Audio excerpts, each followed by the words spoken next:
My podcast manager, she helps with all of the things. Jess Hurley. I've watched And This unfold. What does And This mean to you right now? Embracing me not being in control of all the things. Did I not date enough? Did I not go outside enough? Was I too focused? My insides are screaming right now. I'm literally like in real time, like I think I need to consider that in my life. When I'm first talking to a client, a lot of times they are crying because they realize I haven't been showing up for me. I have let myself down. Stop comparing yourself to the growth that you had during the pandemic. I'm tired of showing up online. I'm tired of having to always compete. For me, consistency doesn't mean showing up 7 days a week. Can I ask you a hard question? And this means freedom, self-awareness, expression. And this to me means you can be more than one thing. I'm Jasmine Bowdry, and you're listening to And This Podcast. Welcome to another episode of And This. I am your host, Jasmine Bowdry, and today's episode is a little different but special. Like, I thought it would be super fun to bring someone else who is behind the scenes. Today we have Jess, who is my podcast manager. She helps with all of the things And This, and I just thought that it would be fun and interesting for us to have a conversation. She knows why the podcast was created. Like, we have such in-depth conversations of the things that I want to share with you all through this platform. And so I was like, why not bring her out from behind the scenes as well? So let's welcome Jess Hurley to And This. Thank you. First things first, this fall outfit is giving because I have let all the internet know I am obsessed. You're with obsessed this color. with the color, yes. And yes. It's almost like I feel like I've been waiting 15 years for everyone to love this color. But the thing is, like, it just reinvents itself like every few fall seasons, because before it was like, it's like an olive green, oxblood. Yep. And this just has different names, right? Some people can call it burgundy, some will call it merlot, some will call it oxblood, wine. Like, they're just all in the same color. I'm like, family, baby, give me all of the maroon. It's maroon everywhere. everything. It's everywhere. And it looks amazing. Loving it. You as well. Your pops of the burgundy. Just trying to be like you when I grow up. I love it. So I have to start here because I produce a lot of podcasts, right? Yes. Every time someone comes to me from a growth and coaching perspective, they're like, oh, you got to get out of the weeds with the talent. You talk to them too much and blah, blah, blah. And I'm like, no, I'll get out of the sales and I'll get out of the other things first. But I absolutely love talking to the creators, because I think you guys just do, or creators talent, whatever, we call you guys. But you just do such incredible work in the world. And I'm like, how can we create a thing that has long form content that embodies every bit of who you are and how you show up in the world? Yep. Saying all that to say that I get a really unique opportunity to help people come up with names, because that's always where we start, right? Yes. So they'll be like, they'll tell me all the things and then they'll be like, here's the 3 names. I would beg to say that 9 out of 10, I'm like, no. Yeah. Like, I'm like, that's cute. No. Like, for example, I remember this woman coming to me and saying, I want to call my podcast Different Perspectives. And I was like, what is it about? Yeah. And she told me this whole story about being 60 years old, waiting 10 years to retire, planning with her husband that they were going to move to the mountains in Helen, Georgia or something. And they were going to retire and hike every day and walk and like do all these great things. And she did it. They did it. It was celebratory. They did it for a year already. And she's walking with her neighbors every day. And she was like, and I flipping hate it. I hate it. Wow. She was like, so I want to talk to 60-year-old plus people that are empty nesters that have retired and decided to like create a second life for themselves. She's like, I told my husband I hate it. So now we're opening a coffee shop and we're doing this and doing that. Yeah. And I want to talk to 60-year-old women that recreate their lives after 60. And I was like, and you want to call that shit Different Perspectives? Like, no. The initial name I came to you with for this was like Layers or something. Layered. Which I would have loved. Yeah. But I brought that up because I was not on the And This train. She was not on the And This train. I was not on the And This train. But now that we are in season 2 and I've kind of got to know you and watch you evolve, I was wrong. Layered just didn't like, I got it and I liked it, but I was like, layered is kind of like common, like layered. And so I say all of that to say, now that we're going into season 2, you've had some incredible guests. Yes. If you guys have not already caught the rest of this season. I've watched And This unfold. And it's like a timeline with no end. I think it's so cool. But to you, as you have evolved, your guest, as you have evolved as a person, just talking to you all the time throughout the course of this year, I've watched you evolve tremendously.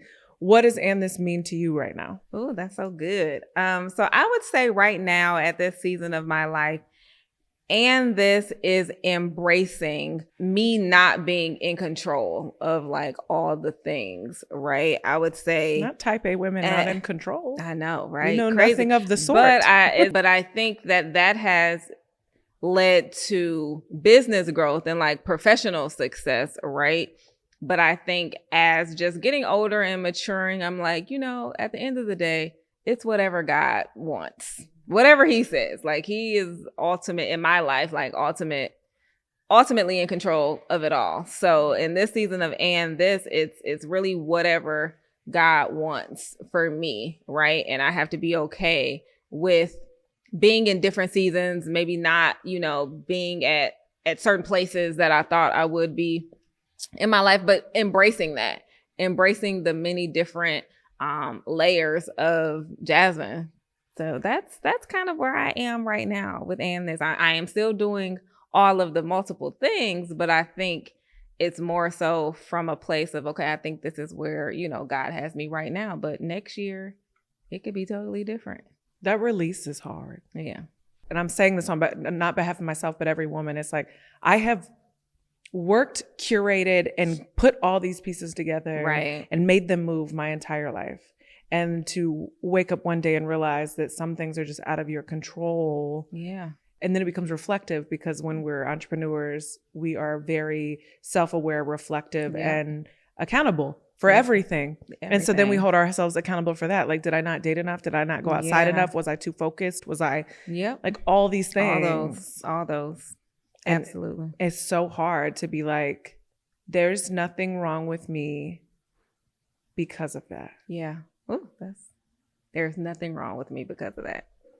And I am enough right now. Yeah. Can I ask you a hard question? Yeah. Which one is harder to release or tolerate or accept? I don't know what the word is. Is it, I put all this time and work in, but I saw myself somewhere else success-wise? Or I put all this time and work in and I'm comfortable and I like where I'm at-ish, but I don't have the family, I don't have the husband, I don't have the things. Like, which one was harder for you? Or is it in different seasons? Yeah, definitely a good question.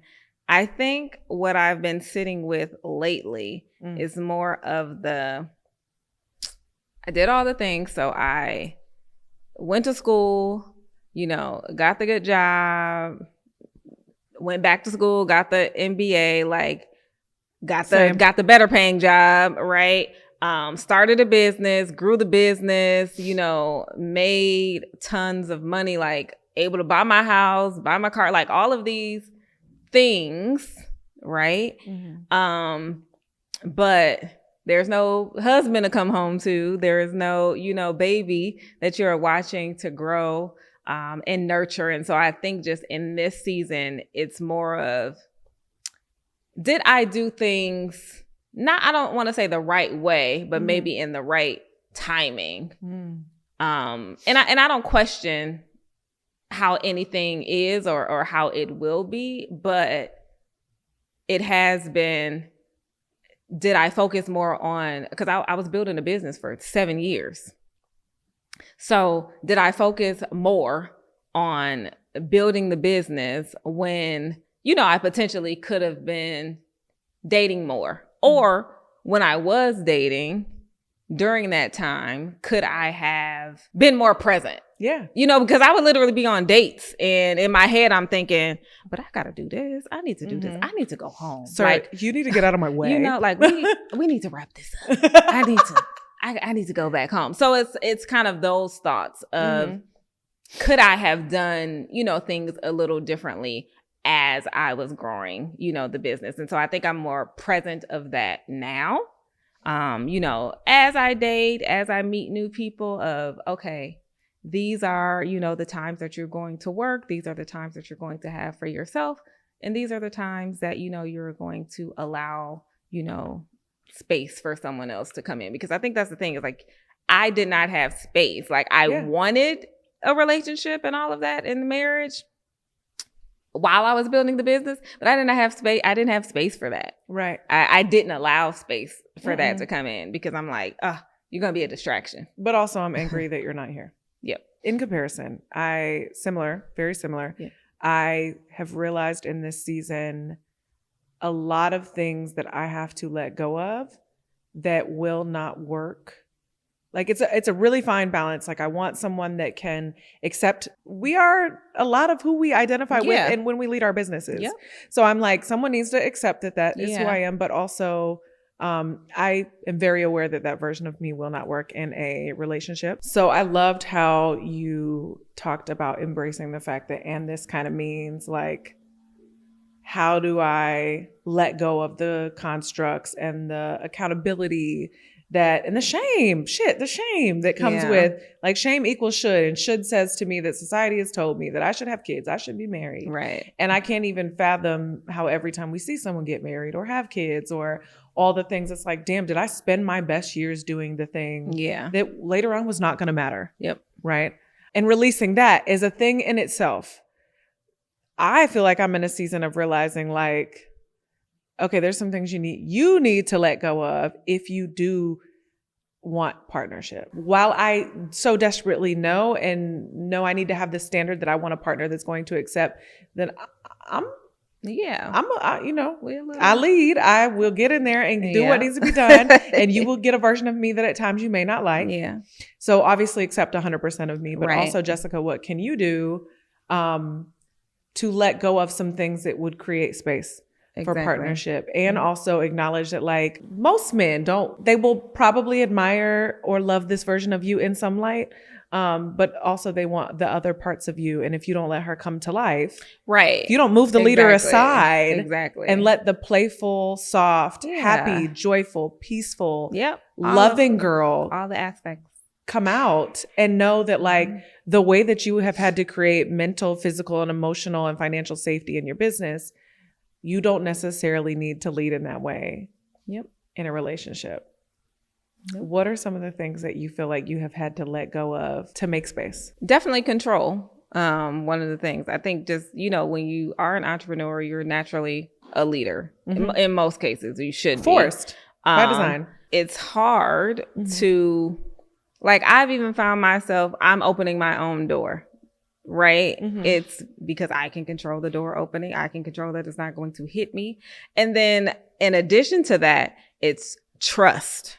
Right. So you have to not let go of trust, but allow yourself to trust that someone else got you. Right. Because I think as women, nobody's going to have us like us. Yeah. Right. And that's what we think. Yeah. Right. So nobody's going to take care of me better than me. Yeah. And so I got me the best. So I can do all of the things for me. Right.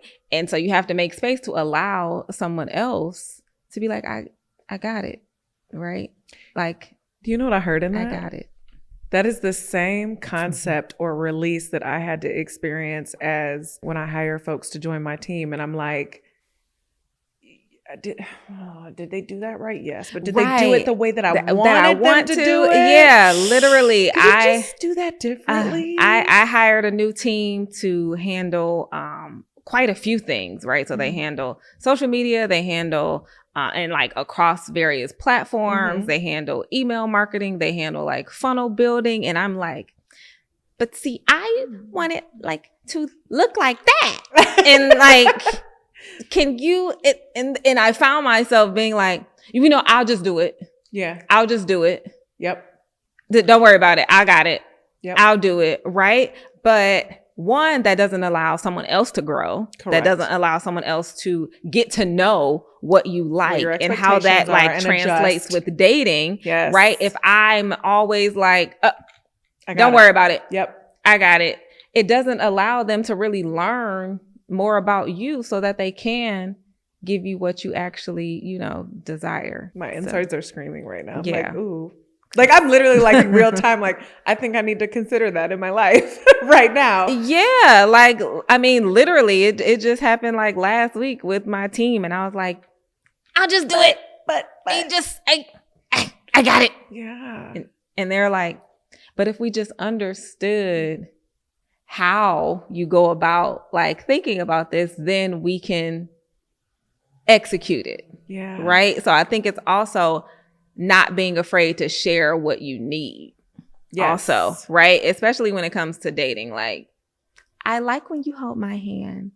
I like when you give me forehead kisses. I love when you do that. I love when you do, like, sharing those things instead of typically, you know, I know me, how I used to be in the past. Why you don't, you know, like, why don't you hold my hand? Why do you wait so late? Why do you wait so late? It's because somebody like, why is your phone flipped over? Why is that? Like, you know, why are you so terrible? This is trash. All of it is trash. Everything's trash, right? Instead of saying what you actually like, what's the root of that? Mm-hmm. What are you really trying to get to? Something that I always go back and forth with, and I'm hearing it in this conversation, is like, sometimes I'm like, as women, are our expectations too high? And then sometimes I'm like, oh shit, they're not high enough. But then there's a difference, or a very fine line between like, yes, have your expectations and your standards high, but also understand that like no one's going to come into your life perfectly prepared for you as a partner. Right. And so where does the compromise lie? Like, where can I communicate things that I would like versus what you're incapable of doing? Yeah, I think for myself, when I think about that, it's baseline things, right? That like, these are boundaries. These are like non-negotiables. I'm not budging on these things, right? Yep. And so with that, if those things are not respected, you know, not considered or thought of, then it's like, okay, you can't respect my boundaries. It's not that my expectations are too high. This is literally like some things that are my non-negotiables. Now, then there are other things that you're like, give a person grace. Yeah. You know, give someone grace. And where would I want grace? And where would I want grace? How would I want, if the, you know, the shoe were on the other foot, how would I want someone to, you know, handle me? Yeah. In certain situations. So, I think that is growth for us. I had a friend the other day that was like, he's doing this and he's doing that and da-da-da-da-da. And I was like, I understand why that's frustrating. Do you remember being like that in your 20s? Mm-hmm. And she was like, yes. And I was like, is there a possibility that you could consider how you would have wanted to be loved in your 20s? Right. Even though I understand this is a 40-year-old man, is there a way that you could talk through this differently if you really want this relationship? Because were we not like this, girl? And she was like, that is very adult of you, but yes. Like, exactly, right? Self-check-ins. And I think checking in with like emotionally intelligent friends. Emotionally intelligent friends, and this is not your business. Yeah. So in our business, we are captain, figure it out. Right. Get the barrier out of the way. Move the thing. I need this to move fast. I need someone that understands. I need someone that can move at the speed and the way in which I need it to be done. And sometimes I'm like, girl, this is not your business. This is not the business. Like, relationships don't work like that. Before we move on from dating, I'm going to share this gem with your audience and I want to credit her. Shalia Daly, I think was her name. Years ago, she gave me an exercise very similar to what you said, but it was so helpful the way she orchestrated it, which was take a piece of paper, write down like 50 to 100 things that you would love to have in a man. And it can range from like stupid shit to like a man that wears baseball caps or likes to coach on kids' football teams to like straight teeth, 5'8" plus. Write down all the things. Has kids, don't have kids, whatever. Likes to dress, likes to go out, whatever. Yeah. And then she was like, and then you spend 10 minutes, write all that down, and then take a red pen and circle like 6 to 8 top non-negotiables. Absolutely, like God-fearing. Yeah. If for you doesn't have kids or does have kids because you have kids or loves to travel, like whatever those non-negotiables are. And then she was like, and then get a yellow and circle 10 things that he should have, but you'd be willing to work on. Yep. Right. So like I would like a man that dresses nice. You're a Yeah. stylist, right? But also you're a But stylist also, and I'm a you can stylist. help Like, him. I can help you. Right. I So can- like that's Exactly. work Right. figure outable, right? Yep. So she was like, so then take a yellow and circle 10 things that like you would prefer that would probably get your attention, but you could work through. Yep. And she was like, and then take a green and circle 10 would be nice. Would be nice. Yep. It would be nice if he liked to travel, but Yep. if that's not his thing, it's no big deal. Yep. Right? It would be nice Yeah. if he loved R&B music because I'm Yep. a R&B stan, right? All day. Would be nice, but whatever. And then she was like, and do 2 things after that. Do really understand your non-negotiables because that is your foundation. Yep. And 2, also take a moment to assess the fact that the people you've been dating previously probably were your would-be nices and did not fit your non-negotiables. And that's why we end up in situations we do not belong in. That's good. So you will realize you picked a man that loves to dance, loves R&B music, doesn't cuss, doesn't drink, but does not want kids, and you want And kids, then and that's you in your like, non-negotiable. Ugh. And you're like, how did we Exactly. get How did into we your get relationship and never got married? Yep. Because you knew that was your non-negotiable, but you were And- focused on what would be nice. Mm-hmm. So just sharing that with Yeah. y'all because Focusing that on changed the for me a lot. potential. Focusing on the potential, but also being willing to grow. Yeah. I feel like after that, we got nowhere. We're growing, y'all. We're growing. Are. At the end of the season of Jasmine and I are in relationships. Amen to that. Okay. Listen. Hello.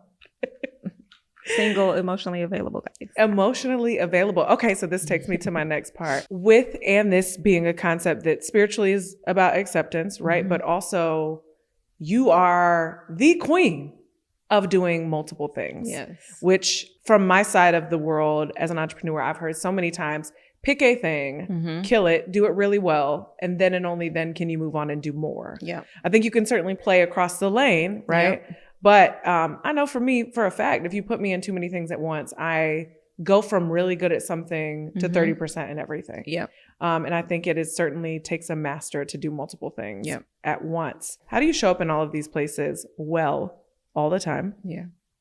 And what have you had to embrace about yourself with that? And what do you want other people to embrace about that? Layered question. So I think it's a few things that I think about. The first thing is I have been in this space of whether you want to call it fashion, retail, like whatever the wheelhouse is that you want to put, you know, me being a former corporate retail buyer for retail companies like Saks, Office Depot, Sears, whatever you want to put that bucket in. Me being a stylist, you know, going from celebrity, editorial, print, TV and wardrobe. To me, those buckets they're like in the same, right? And so that started 15 years ago. So like what you see now is me not at a beginner journey of this. And so I think that is the Expert difference. The difference is when I went to school for retail buying and merchandising, when I studied abroad for how international markets, you know, negotiate in terms of like retail distribution and all of those things. Like I was mastering the one thing then. When I went into corporate to be a retail buyer, I was mastering being a retail buyer. Then when I moved into being a stylist, I was a celebrity stylist and work with celebrities mastering that thing. You know, I have mastered those things. So I think that I'm able to show up well now because I did spend a season focusing in those different lanes. So now I am at a place where I can put all of those together, right? And show up in all of these different spaces. Because 15 years ago, I wasn't thinking about being a stylist, all of the things that I am now, right? I am able to do that now because I spent the time putting in the groundwork, you know, previously. So what I would say is I do think that there is a time and a season of when you do need to focus. One, because I think you need to see and feel like what you actually like. The reason I did different levels of styling is because I wanted to understand, okay, do I like TV and film better?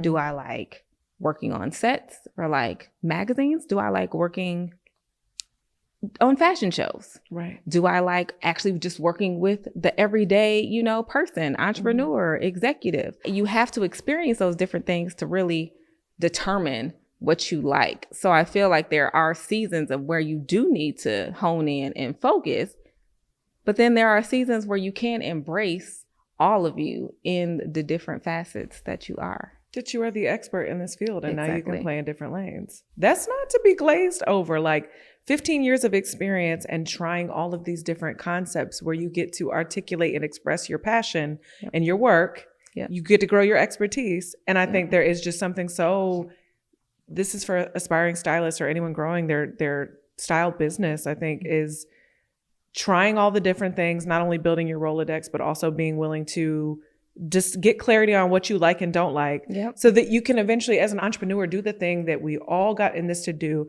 which is to be able to build a life you desire. Exactly. So that you actually love the work. Yeah, that's it. And I think that's the years of work and hustle, we call it, that you did, that you're like, now I'm going to build this baby the way that I want to build it. Like, that's literally, you summed it up perfectly. Like, I lived in New York City. Like, I did the hustle. Right. Like literally rolling racks down Fifth Avenue. There was no Uber. Damn. Right? You cannot roll a clothing rack and also get coffee on a train. Right. You know what I'm saying? Like I'll be on the train with bags of like garment bags, right?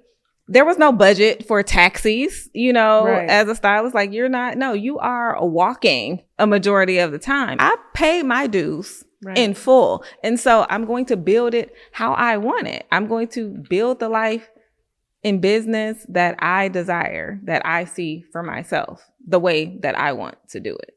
Speaking of, and this is how we started the conversation. Hey friend, if you're a business leader, public figure, or industry expert, and you're looking to step up your style game and make a statement, during our one-on-one discovery call, I will take you through all of the personalized styling options that we have available that will match not only your message, your body type, but also your budget. You can click the button below or look in the show notes to schedule your one-on-one image discovery call today. 15 years, expertise, finally choosing to do it the way that you want to do it, also comes with this notion of, how do I come from behind the scenes? How do I come from behind the curtain?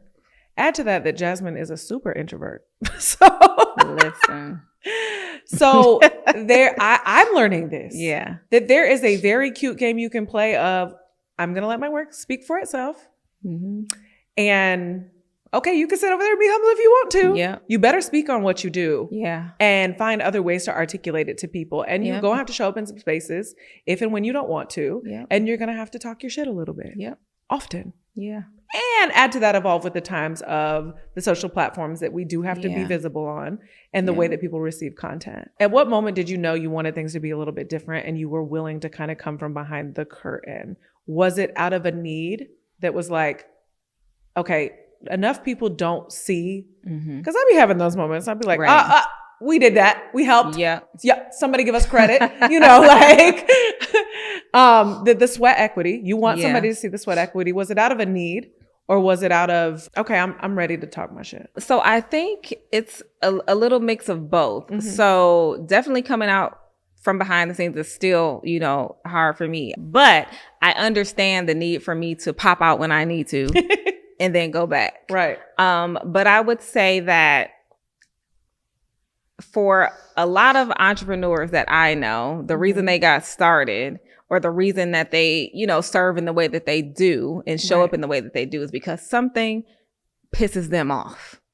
Right? It's like I know where this is going. And that was for me when I first started showing up. It wasn't through the styling space. It was more of like retail coaching and consulting for product-based business owners. And what was pissing me off is that product-based businesses thought I can grow these 6 and 7 figure businesses and get into mass retailers by just having a pretty Instagram feed and showcasing my product and thinking everybody is going to come buy, come buy the product. And I'm like, Yeah, that's not how this shit goes. Right. And so it was like, it was pissing me off. And I'm like, this is someone that worked in the business of retail. Like, I am not saying that those that have started their business and grew it to 6 and 7 figures do not have their own blueprint.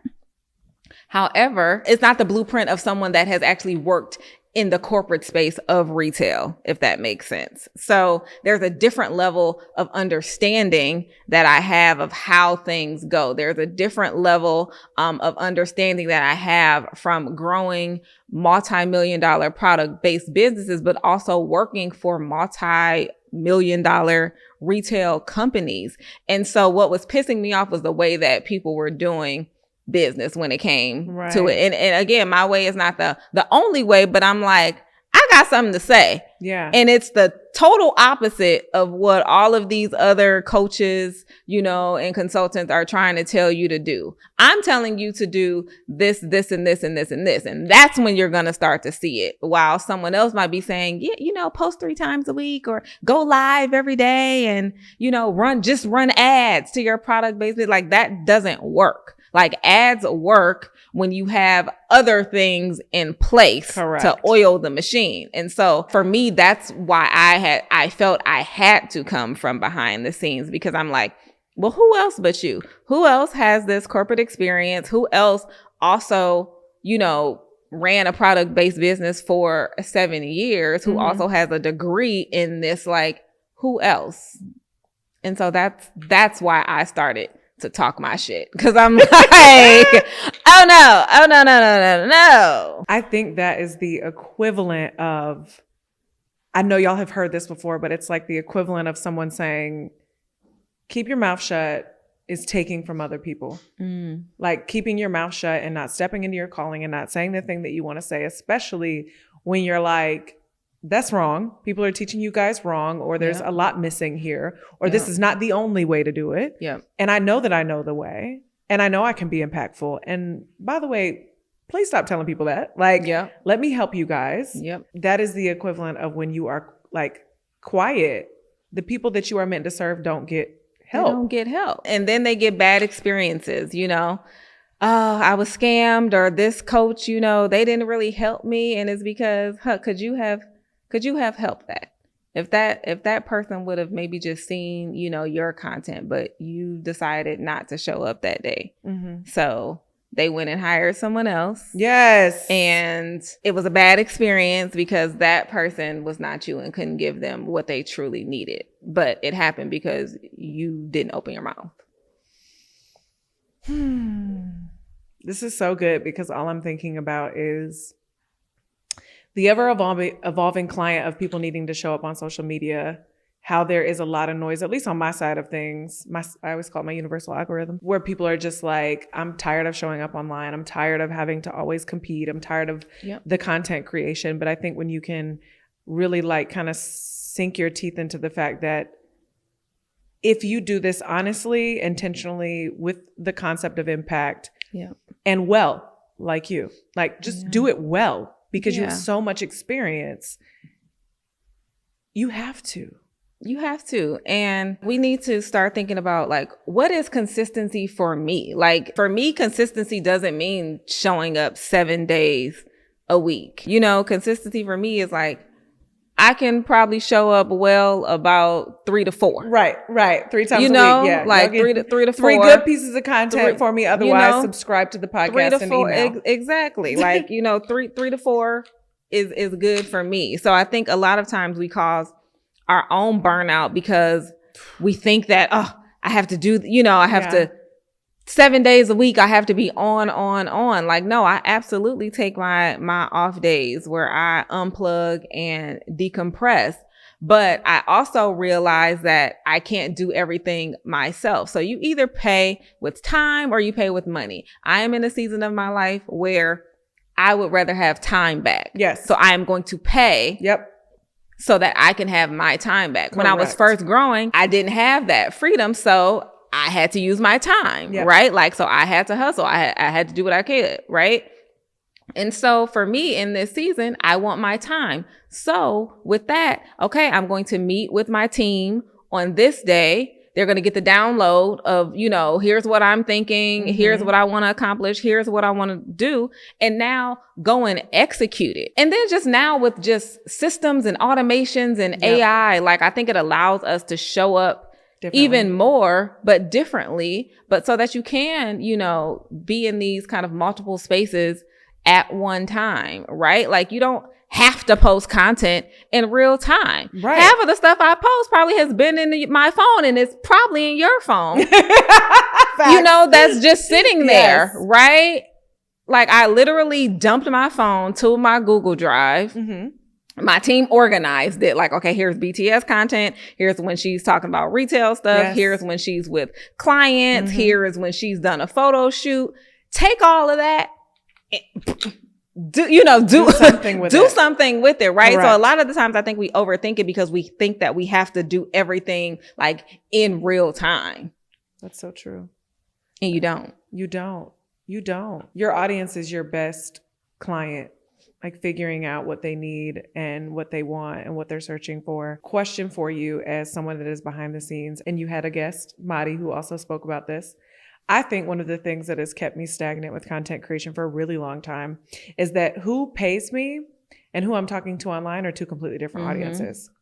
And so learning to talk to them differently. Yeah. And this is for the entrepreneurs that have a high ticket offer or something. When you style someone, your avatar looks like, for context, a me or higher, someone that is already speaking on stages, already paid to do something very, very well that they are the expert in, and they are probably paying you somewhere between a 4 and 5 figure ticket for those services because it is a done for you service. You're going to pick out my clothes, tell me what to wear, here's what looks good on your body. Because I don't think people understand that styling is a done for you service. Like I am in the stores, like with my in-person client experiences, like I am there 3 to 4 hours before they get there. Like the rack is already prepared. Prior to that, I've already created the mood board, their style vision. I've already looked at all of the things that we collaborate on. Like, how do you want to show up? What do you have going on? Like, there's all this pre-work. People just see the finished product of stylists, which is, the client, or if you're a celebrity This is stylist, not I glanced at you and was like, here. Yeah, exactly. Right. Like people just see, oh, okay, well, you paid, for somebody to just put you, in this dress. And like, it's not that. It's a done for you service that has a lot of manual aspects, to it. So I just wanted to point that out because when you were saying that, I'm like, absolutely, yes. Like somebody that gets it. No, this is huge because I always say this of like agency and service-based business models are so the same across the board. It's the same exact concept where it's like, well, somebody be like, oh, you produced that podcast. Like, that's dope. Like, how'd you come up with that? And I'm like talking to the talent for months. Yeah. Like getting to know them for months. Exactly. Figuring out what they want, how they want their aesthetic to look, how they want to sound, people like when I work with talent, I'm like, what do your clients say? What are your testimonials look like? What do your staff say about you? Like, I want to know the best, worst, great things about you and your work. And then I want to find ways to capsule that in content that comes out to the world that if they never knew you, that they get a chance to receive you the way that the people that love you receive you. Exactly. That is a lot of deep effing work that people don't see. You just see like deliverables. When I'm first talking to a client, like in our consultation, you're probably asking them what makes them uncomfortable in the clothes that they currently have. Like a lot of times they are crying because they realize I haven't been showing up for me. Yes. I have let myself down. How I outwardly express that through my style is I'm in loungewear all the time. Mm-hmm. I'm in clothes that doesn't fit. I'm in old t-shirts. I'm just, I don't even try. And so it's like, I don't want to share the pictures that I have that I just paid to have professionally done. Because I don't like how I look, because I didn't dress according to my body type. Yes. Like it's all of these things. So usually it's an emotional experience. It's usually very emotional. And so I'm like, this is not surface level work. Like you are dealing with people's feelings, emotions, how they feel about themselves and how you can help them show up better. Like a stylist is just an amplifier to what is already on the inside of you. That's it. That's exactly how I look at what I do. I'm like, I'm already working with people that do, which I'm going to circle back to what I said at the beginning. I'm already working with people that do something really well in the world. We're just adding a different marketing arm to the work that they already do to attract a different and new audience. And I think the same thing with styling is, and as a potential avatar, I always think like, I am in that year of like, I can't be paid to speak, need to take photos all the time, and show up in places where the BTS is me in a sweater. Like I can't. I'm like, you can't show up that way anymore because the world is like, people are looking and wondering if and when they're going to hire you. You can't be looking like you don't give a shit. Listen, I do not hire anyone if their style doesn't match the message. Well, damn. And that's literally what it is. One of the team members that I hired, like, we've probably been friends, like social media friends for years, right? She always had a great message. I'm always like liking her content. Like, yep, what she was saying didn't match the look. And it was a disconnect. And I'm like, you talk good, but you don't really invest in how you look. To me, it's like, well, what do you feel about yourself that's stopping you from making those own investments that you're trying to get people to pay for? Right. Like with your own services. Yes. Right. And so she had like a complete rebrand, like showed up differently, was just more confident. I think she hired a stylist and it was just different. It was just like it was a different level of confidence that you even saw through her. Yes, I've had to honor that. Yeah. Like, Jessica, you feel better. Yes, you feel better. You look better. It's literally that simple. And so I reached out and told her, like, she had asked, and I was like, hey, before it was this, but now it's this. Before, I'm only gonna buy what you offering for $47. That's the level. That's it. Yep. And then I actually hired her, a 4-figure investment on retainer. It's levels. There's a difference. It's a difference. There's a difference. And so then I say that as a creator and us as entrepreneurs, the difficult part for a very long time was, and I still struggle with this, is like I would say the majority of the people on my social platforms that love and support and, whatever, aren't necessarily the people that are going to pay me this 5-figure contract. Yeah. Like the majority of the people that come to me never followed me on Instagram. Like I get a few people that hire me, but it's all within a week window. Like they'll be like, oh yeah, I said what I want to do and I want this type of show and I want it to be done well. I said it to someone and they brought up your name and then I followed you for a week and I was like, okay, I want to talk to her. Yep. You know what I mean? But it's like the content that I'm creating for beginners or people that want to be educated or want the softer side of me or the entrepreneur side of me that's learning or the fun side of me or the mom side of me. I asked polled my audience the other day and I was like, hey, what do y'all want more of? You want like beginner podcast gems, build your show, scale your show, mom life, or like self-development? And everyone was like, everything. And I was like, shit. That doesn't. And I think it's because people just want more of you. Cause I think I saw that. I think you were doing kind of like a get ready. Yep. Right. But you were also giving like podcasts, like strategies, within your, but also I'm still a human while you were doing that. Right. Like, hey, I still got to get ready. Every day. Right. Exactly. Make it fun. But I have struggled and straddled that line. I just think someone that's going to download your fall trend report that's free versus someone that's going to pay you for stylist services at a 4 or 5-figure cost. On top of the fact that you do several different things. You're a consultant, a strategist, a stylist for hire, like, right?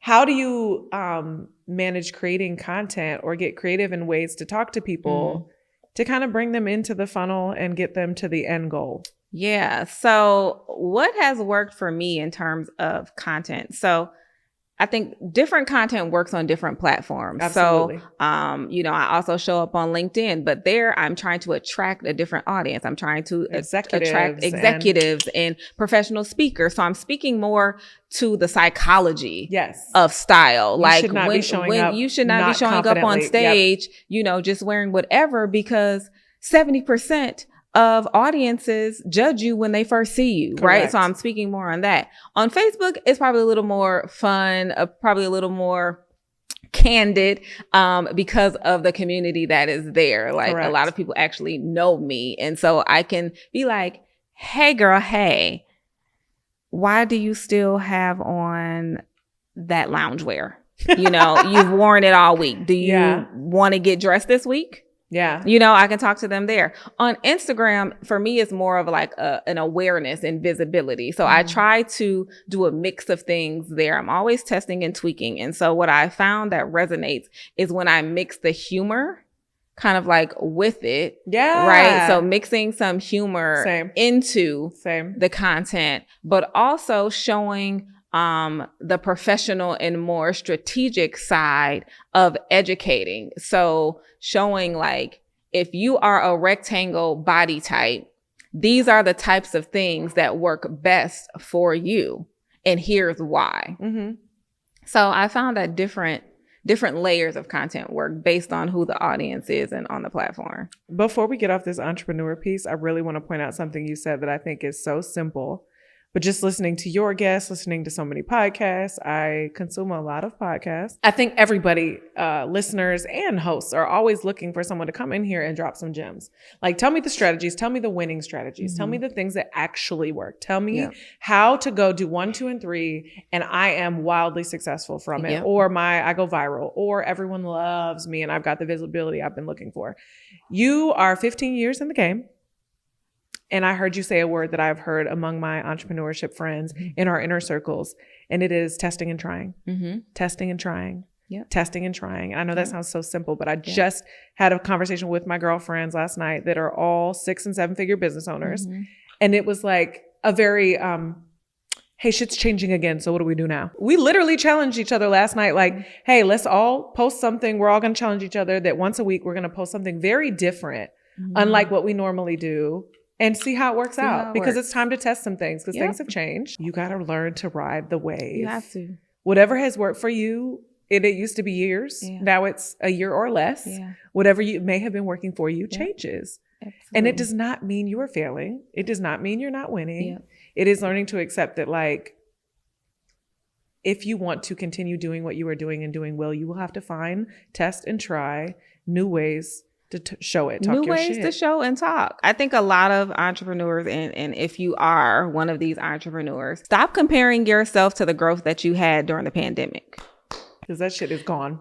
Like, it's gone, right? And so many businesses and entrepreneurs are trying to get back to those pandemic numbers. When it was a pandemic, man, I made such and such. The world was home. Like, everybody was home, right? If you were a business owner, we all made money, right? And so be okay with pivoting. Be okay with allowing yourself to try different things. And if that thing doesn't work, oh, the hell well. And moving on. Like, move on. Okay, I tried this. I tried to dance.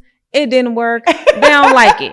Right? I remember when everybody was so upset about that. Now nobody's really dancing anymore. Nobody's really dancing. But it's like, hey, I tried it. It didn't work. Moving on. I will try this. Like, I was talking to my team last week and I was like, I don't think this style is really working. So I'm going to test some things that I think, might kind of revitalize again. Right. And that's all you can do. Then look at the data and see what it tells you. Listen, entrepreneurship is survival of the fittest. And the first person you're going to have to survive is yourself, period. And your mind. I can't think of any better way to end this episode that really, I'm just doing this for myself. So if you guys want to come along the journey, you're welcome. I think for like a year now, I was in a phase where, like, very similar to what we just talked about.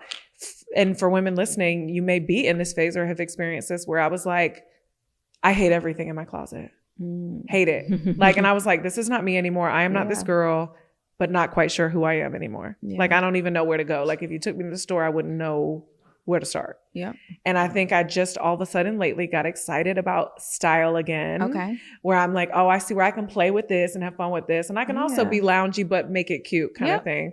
So what are the, like, absolute hell yeses this season for the girls trying to rebuild their style and stuff you're tired of seeing? Because sometimes I pull stuff out of my closet and I'm like, I think this is cute, but, like, is the world going to be like, girl, put that back? Like, so what are, like, the absolute hell yes, and then the, like, keep that one in the safe this season? Good. That's good. So style is personal. So I want to say that, right? Yes. Style is personal, right? So what works for me may not work for you. Right. There's also body type considerations, right? Which I think a lot of people do not factor into their body type, which is usually why most people don't love what's in their closet, because they've either gained or lost weight. It no longer serves them. It was hot then, it's not anymore, but they want to hold on to it. Maybe it was their first investment in a designer, shirt or jacket or something like that, right? So they want to hold on to it. But I think some initial and I'm going to use Madi's words because Yes. I don't give tips. I give strategic business insights and strategies, right? Love that. Is one, assessing where you are currently, Right. Mentally, physically, like, where am I? Yeah.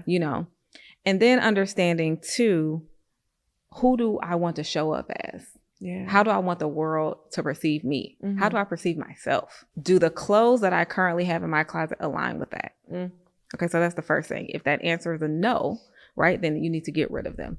Clear out the clutter. The things that do align and that you do feel you can work with, I love a good Pinterest board, right, for inspiration. Yeah. How can I remix, this black blazer? What new fun and creative ways can I, remix these high-waisted, wide-leg pair of jeans, that fit me so good, right? So I think it's thinking about different ways. It's not always about going and buying new things, right? That was the remix. The remix, that word, that like for remixing. Me, shout out to Pinterest. I started I think what changed was like a month ago at night. I was like, hey, pick something else. You either need to read or Pinterest or something at night instead of scrolling after I put my son to bed. So I started going on Pinterest.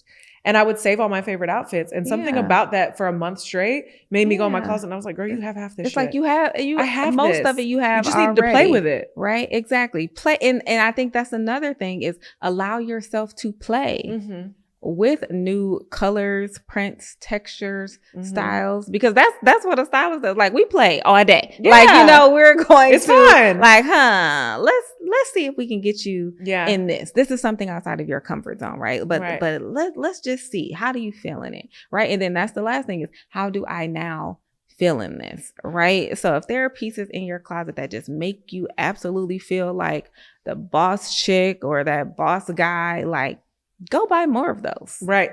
Yes. There's nothing wrong with a minimalistic capsule type wardrobe. If your thing is a leather moto jacket and loafers and a cute top and some jeans, like, let's go buy more of those. Do more of that maybe different ways, different colors, right? Yeah. I would say that's like the starting point before you just go out and try to buy like a whole new wardrobe. Before you decide like, I hate everything. Yeah. Take out the things that no longer serve you, but see how you can actually like remix some of those things that are in your closet that are probably really good. Yes. Staple pieces, which if you do not have my free wardrobe essentials list, it'll be in the show notes. It's absolutely free for you to download. You can grab that and it's just going to be like a checklist of all the key essentials. And you can literally go and like audit your closet. Do I have this? Do I have this? Nope, need to get this. Yep, got that. So shout out to the list. I think I want to end here. I love what you just said because that's exactly what happened to me. I was like ready to ditch. There were nights where I was like, ditch all, just throw the whole thing out and start from scratch. Because you don't know who you are anymore and how you want to show up in your body and your clothing. And then being on Pinterest for a month straight had me like, okay, I can play with this. I can play with that. Mm-hmm. And then as I started playing, I would show up at events confidently. And so what I did was I would go to events, like small events. I was invited to art shows, this, that. And I would play with things like, you would normally never wear this, but like try it and see what happens. And as I started to play with things, it made me very clear on like, okay, no, these staple things are great. You just get rid of the other things that you would never really make work again. In turn also made me start showing up more confidently. Absolutely. In turn made me like it easier for me to pick out clothes, but also made me start asking myself like, how do I want to show up as my higher self? And what in my closet, when I buy something next, is this going to make me show up as my highest self? How do I see myself in the next 3 years? Yep. What stages am I speaking on? What podcasts am I guesting on? What places am I showing up in? Where am I photos being taken of me? And how do I want to look and be perceived to the best of my ability or what I can control in those spaces? I want to make sure when I am buying and purchasing and growing my closet again, that I am thinking of those things in mind. And so it gave me the space to kind of like chat GPT, visit her, and also edit my closet in that way.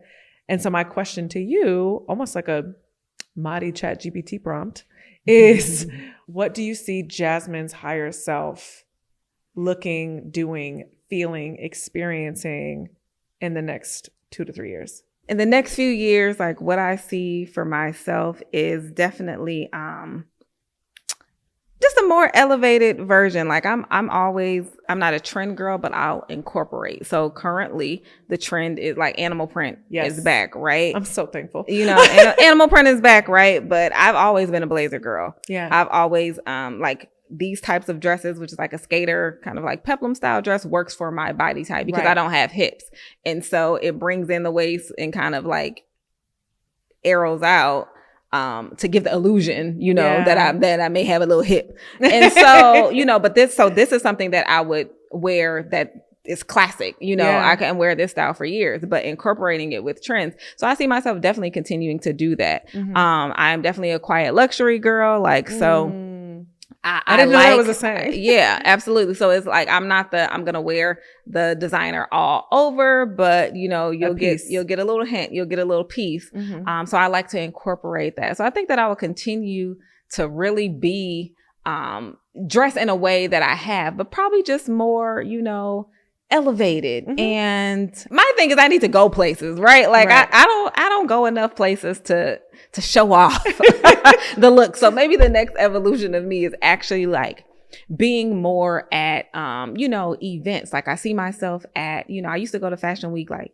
back in the day, but like, you know, going maybe to now like Paris Fashion Week, Milan Fashion Week, being more kind of like on the scene within the industry, and showing up in a different way there is what I would like, you know, what I would like to start moving towards. Well, this was fun, friend. Thank you so much. No, thank you. This was different. So I love getting the Jasmine behind the scenes. I know, stylist, right? The woman, the entrepreneur, business founder, the evolving human. It was fun. Well, I hope that you guys love this episode of it kind of being a reverse, right? Me being interviewed, but I hope that you love this episode and I cannot wait to see you on the next one of And This. Maybe you don't want to be a stylist. Maybe you have not downloaded my free fall trend report, but you like, I've been watching And This and I love her looks.